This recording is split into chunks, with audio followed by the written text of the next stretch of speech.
ইন্না শাফাআতি লিআহলিল কাবাইরি মিন উম্মতি, আমার উম্মতের মধ্যে যারা কবিরা গুনাহে লিপ্ত আছেন, আমার উম্মতের মধ্যে যারা কবিরা গুনাহে, খালি যদি আমার উম্মত হয়ে যায় আমি আল্লাহর কাছে সবার লাগি শাফাআত করব।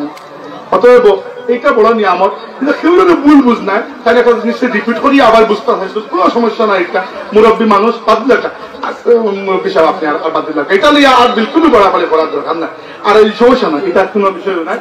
আমরা গতকাল পর্যন্ত কইছি একটু খুলাসা করার লাগছিলাম যে আমরা যখন পড়াটা কিতা উচিত, পড়াটা উচিত যে ফুল ফেলে তখন আগুয়ে দিচ্ছেন, ইনটা কি ফিসাই না জানিয়ে কোনটাকে আগুয়ানি উচিত। আমরা প্রায় সময় ফিসাই চাই, ফিসাইয়ে গিয়ে সমস্যা তৈরি হয়। ফিসাই না জানি আগুয়া আগুয়াই থেকে কিতা করবা, ওয়াজর মাহফিল গুলারে শক্ত করে দরকার, এইগুলো নষ্ট হইতে দেন না জানি। ওয়াজর মাহফিল এখন গেছে গানের মাহফিল, ওয়াজর মাহফিলটা আমরা কাছে বহুত বড় সম্পদ।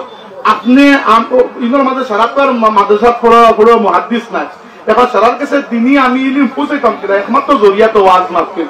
এগুলো যদি গানের মাহফিল বাড়াই নষ্ট করে দেয় তাইলে দেখা যাইব আর আল্লাহর দিন মানুষের কাছে পৌঁছানোর মতো কোনো জরিয়া থাকতো না, তাইলে ও একটা।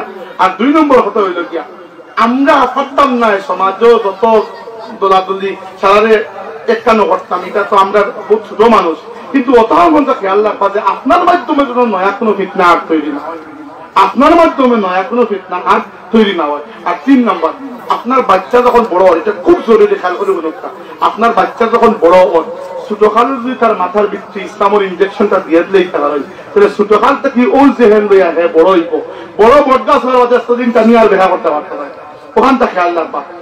এখন ফিতনার যুগ, একটা আমল শিখাইয়া দিয়া সূরা কাহাফের প্রথম 10টা আয়াত আল্লাহ নবী সাল্লাল্লাহু আলাইহি ওয়াসাল্লাম কইছেন যাবতীয় ফিতনা থেকে আপনারা আল্লাহ এই 10টা আয়াতের উসিলায় রক্ষা করবে। এই 10টা আয়াত পড়ার অভ্যাস করবা, নিজের ঘরেও পড়াইবা। আল্লাহ রাব্বুল আলামিন কবুল করুন। আমরা সানি গেলেও শেষ পর্যন্ত কথাটা শেষ করতাম আনন্দ। আলহামদুলিল্লাহি রাব্বিল আলামিন। সম্মানিত হাজির